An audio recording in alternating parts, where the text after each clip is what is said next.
Hello everyone. Radhe Radhe. ABA study centre में आपका स्वागत है। कैसे हैं आप सभी लोग? देखिए, छठ पूजा समाप्त हो चुका है आज। अब 2 दिनों में रामनवमी आएगा। आप लोग का फिर समय बेस्ट होगा 1-2 दिन, और समय बेस्ट ही होता है, ऐसा नहीं है कि आपका समय आता है घूम करके। अब देखिए, हम लोगों के पास जैसे कि हम लोग पिछले क्लास में सेंटेंस के बारे में फिनिश कर चुके थे।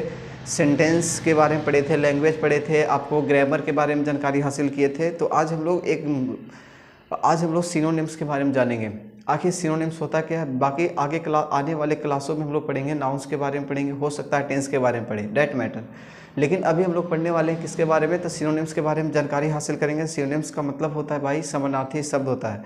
समानार्थी का मतलब होता है एक मीनिंग का 2-3 मीनिंग, मतलब एक जैसा मीनिंग दिखता है, मतलब लगेगा ही आपका कि समानार्थी शब्द है। चलिए स्टार्ट करते हैं। पहला मीनिंग हमारे पास है सफिशिएंट। क्या है? Sufficient, SUFFICIENT। आप देखिए मीनिंग भी आप लोग क्या कीजिए, गौर से देखिए कि सफिशिएंट का मीनिंग लिखा हुआ क्या है। क्योंकि मिस स्पेल्ट या करेक्शंस का जब मीनिंग का बात आता है तो उस समय क्या होता है, गलती हो जाता है बच्चों से, और होता ही है, ऐसा नहीं कि हो जाता है, नॉर्मल मेरी गलत हो जाता है। तो इसका हिंदी होता है पर्याप्त मात्रा। क्या होता है? पर्याप्त। ठीक है, पर्याप्त मात्रा में। अब बताइएगा कि इसका जो है पार्ट्स ऑफ स्पीच क्या हो सकता है। Parts of speech, parts of speech इसका होगा भाई एडजेक्टिव। क्या होगा? एडजेक्टिव। यानी पार्ट्स ऑफ इसका क्या हुआ? एडजेक्टिव। अब आपको समझ में आना चाहिए कि जो एडजेक्टिव का पार्ट है ये सब का क्या होगा? एडजेक्टिव ही आएगा, ना कि आपका नाउन आएगा। जब ये सफिशिएंट पर्याप्त मात्रा में पार्ट्स ऑफ स्पीच है, तो आप ये भी जानिए कि इसका जो सिनोनिम्स होगा वो भी क्या होगा? Parts of speech. Parts of speech में एडजेक्टिव का ही रूप होगा। तो सबसे पहला मीनिंग हमारे पास है एनफ है। क्या है? एनफ। एनफ का मतलब होता है पर्याप्त मात्रा में, या फिर आप लिख सकते हैं एम्पल लिख सकते हैं, या फिर आप लिख सकते हैं अबाउंड लिख सकते हैं। क्या लिख सकते हैं? अबाउंड लिख सकते हैं। 3 मीनिंग लिखे हैं। या फिर आप लिख सकते हैं सफाइस, SUFFIC। सफाइस का मतलब ही क्या होता है भाई?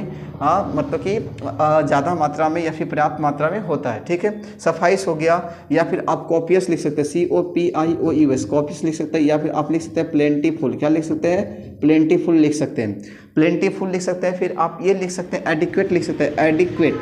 एडिक्वेट का मतलब भी क्या होता है? पर्याप्त मात्रा में। क्या होता है? पर्याप्त मात्रा में।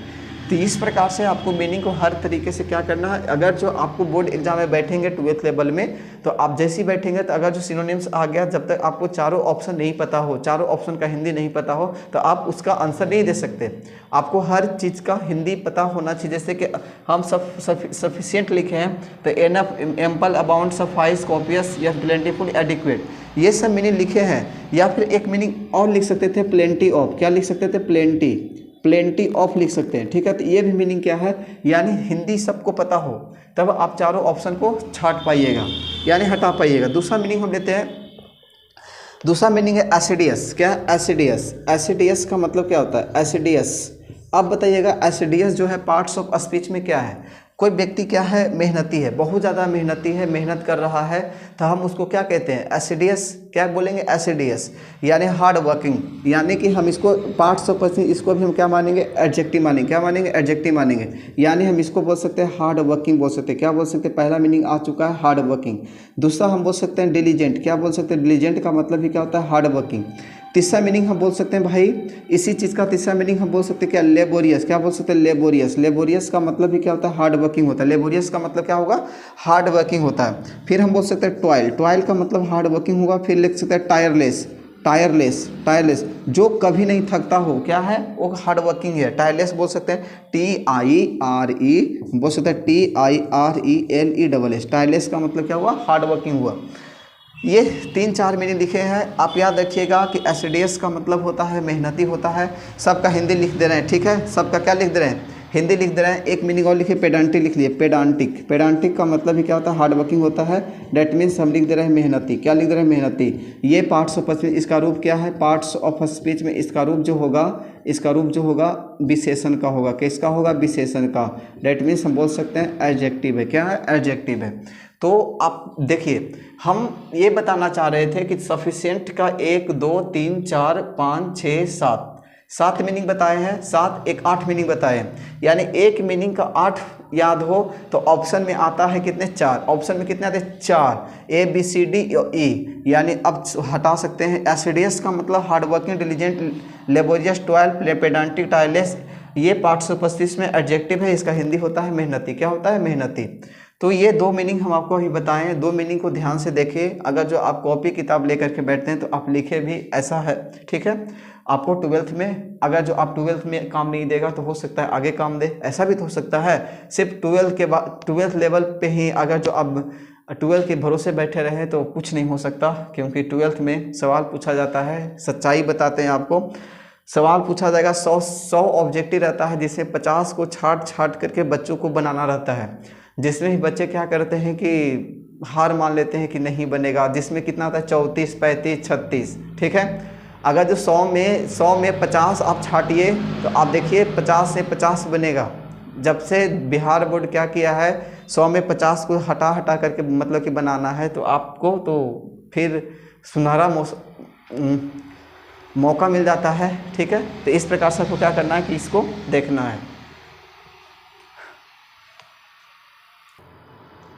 अब देखिए नेक्स्ट मीनिंग हमारे पास है टॉप। क्या है टॉप? आप ये टॉप बोल सकते हैं या फिर पिक बोल सकते हैं, टॉप या पिक। इसका मतलब होता है हाईएस्ट पॉइंट। क्या होता है? Highest point. हाईएस्ट पॉइंट समझ ही रहेंगे, सबसे ऊंचा चरम बिंदु जो होता है ये हाईएस्ट पॉइंट होता है। और इसका मतलब हुआ कि अब आपसे कोई सवाल पूछे, भैया बताइए ये parts of speech, parts of speech में इसका नियम क्या होगा? तो पार्ट्स ऑफ स्पीच में इसका जो रूप है ये नाउन होगा। क्या होगा? नाउन होगा। इसका रूप क्या होगा? नाउन होगा। आप ये जान चुके हैं कि नाउन होगा। तो अब बता सकते हैं इसका जो भी तीसरा या चौथा नंबर का जो भी है आप देख लीजिए। ये पहला आप मीनिंग क्या लिख सकते हैं? टॉप पिक तो हम लिख चुके हैं। क्या लिख चुके हैं? टॉप और पिक लिख चुके हैं। तो आप एक मीनिंग लिखिएगा जेनिथ। जेनिथ का मतलब भी क्या होता है? हाईएस्ट पॉइंट होता है। दूसरा मीनिंग लिखिएगा समिट।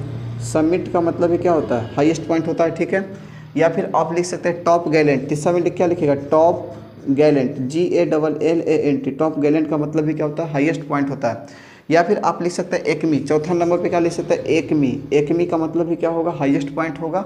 ये हाईएस्ट पॉइंट का मतलब होता है कि जैसे पृथ्वी से लेकर के सबसे ऊंचे वाले भाग को, शिखर वाले भाग को हम क्या कहते हैं? हाईएस्ट पॉइंट कहते हैं। या फिर इसका अगर जो आपसे कोई पूछे कि भैया बताइए इसका उल्टा क्या होगा, यानी उल्टा एंटो क्या होगा, उल्टा क्या हो सकता है, तो आप लिख सकते हैं बेस, आप लिख सकते हैं नदीर, आप लिख सकते हैं बॉटम। क्या लिख सकते हैं? बॉटम। तो ये सब क्या होगा? उल्टा हो गया है। क्या हुआ? उल्टा। उल्टा शब्द हुआ इसका। कैसा शब्द हुआ? उल्टा शब्द। तो इस प्रकार से आपको क्या करना है? टॉपिक को हाईएस्ट पॉइंट लिख करके आपको बताना है। नेक्स्ट मीनिंग हमारे पास है साइकोफेंट है। Sycophant, PHANT। अब बताइए साइकोफेंट क्या सही लिखा हुआ है या गलत है? साइकोफेंट का मतलब क्या होता है? चापलूसी करना। क्या होता है? चापलूसी करना। साइकोफेंट का मतलब क्या हुआ? चापलूसी, चापलूसी करना या चापलूस। क्या करना? चापलूस। तो आप इसका 2-3 मीनिंग बताइए। आप इसका एक मीनिंग बता सकते हैं पैरासाइट। क्या बता सकते हैं? पैरासाइट। पैरासाइट का मतलब क्या होता है? चापलूसी करना होता है। पैरासाइट का मतलब क्या होगा? चापलूसी करना होगा। या फिर आप कैजुअल लिख सकते हैं। 1-2 मीनिंग ही जानिए। एक हो गया कैजुअल। कैजुअल का मतलब भी क्या होता है? चापलूसी करना। तो ये हमारे पास क्या है कि टॉप का बता चुके हैं, साइकोफेंट का बता चुके हैं। तो इस प्रकार से आपको क्या करना था? आपको हर तरीके से इसको याद करना था। या फिर एक मीनिंग हमारे तरफ से है जो आप लोग क्या कीजिएगा, कमेंट बॉक्स में ज़रूर बताइएगा। एक मीनिंग हमारे पास है बैंकरप्ट। क्या है? बैंकरप्ट। बैंकरप्ट का सबसे पहले इसका पार्ट्स ऑफ स्पीच बताइएगा। क्या है? पार्ट्स ऑफ स्पीच बता दीजिएगा। और हो सकता है तो इसका हिंदी बताइएगा, ठीक है। और इसका 4 मीनिंग बताइए। कितना मीनिंग? 4 मीनिंग। 4 मीनिंग बताइएगा आखिर होता क्या है। तो आज की कहानी यहीं तक। नेक्स्ट कहानी जब शुरू करेंगे तो हम लोग नेक्स्ट चैप्टर के बारे में जानेंगे, जानकारी हासिल करेंगे। आप लोग ये जान चुके हैं कि क्लास 12th लेवल का जो एग्ज़ाम होता है कैसा एग्ज़ाम होता है, ठीक है। ये 12th लेवल का एग्ज़ाम होता है, चाहे आप BS क्या होता है? बिहार बोर्ड, BSEB या फिर आप CBSE में पढ़ रहे हैं तो आपके लिए इंग्लिश बहुत ही ज़रूरी है, ठीक है। अंग्रेजी का पार्ट जो होता है बहुत ज़रूरी होता है। और लड़का हो या फिर लड़कियां हो ये भ्रम में रह जाते हैं कि जो क्लास 10th का जो इंग्लिश होता है उसमें नंबर नहीं जुड़ता है, इसलिए वो लोग पढ़ना नहीं चाहते हैं। अब बिहार के बच्चों या फिर लड़कों या लड़कियों में ये दिक्कत है कि वो लोग इंग्लिश को पढ़ना ही नहीं चाहते। चाहे आप कहीं भी पढ़े, डेट मैटर, लेकिन आप लोग पढ़िए। जहाँ भी पढ़ना चाहते हैं आप पढ़िए, ठीक है। जैसे भी पढ़ना है, नाक रगड़ के पढ़ना है, ठीक है। जैसे ही पढ़ना हो आपको पढ़ना पड़ेगा। 12th लेवल में अगर जो आपको 100 में 95-97 लाना है तो आपको पढ़ना पड़ेगा, और नहीं पढ़ने वाला भी पास होता है। ऐसा नहीं, जीवन का सत्य है। आप भ्रम में मत रहिए कि पास नहीं होंगे, पास आप हो ही जाएंगे, ठीक है। आपको 303, 304, 310, 320, लेकिन जो पढ़ करके गया है एग्ज़ाम देने, उसके तुलना में उसके तुलना आप नहीं कर सकते। आप ये जान लीजिए, उसका तुलना आप कभी नहीं कर सकते हैं। जब आप बिना पढ़े हुए आप गए और मतलब लिख लिए, आप पास हो गए, अच्छे नंबर आ गया, लेकिन आपके अंदर वो नॉलेज नहीं है जो उसके अंदर वो नॉलेज है, ठीक है। आपको थोड़ी ना पता है कि जैसे कि हम ये बोले हैं पीक बोले हाईएस्ट पॉइंट होता है, तो आपको पता है कि हाईएस्ट पॉइंट है तो आप ठीक है लगा दिए, लेकिन आपको थोड़ी ना कभी पता होगा कि नाउन है। लेकिन आज के डेट में क्या होता है कि माता पिता और गांव के जो अगल बगल के लोग होते हैं, पड़ोस के लोग होते हैं, परिवार के लोग होते हैं, बच्चों का क्या करते हैं, सिर्फ मार्कशीट ही देखते हैं। मार्कशीट के अलावा कुछ नहीं देते। मार्कशीट देखते हैं कि तुम्हारा कितना नंबर है, तुम पढ़ा ना कुछ ही, सिंपल सी बात है। ये बात बोल देंगे और बोलेंगे कि पढ़ती नहीं थी या नहीं था, जो भी बोलना है बोल देते हैं बच्चों पे। और क्या होता है कि बच्चा पढ़ भी रहा है ना, तो फिर नंबर नहीं आ रहा है, तो आप में कुछ गलतियां हैं।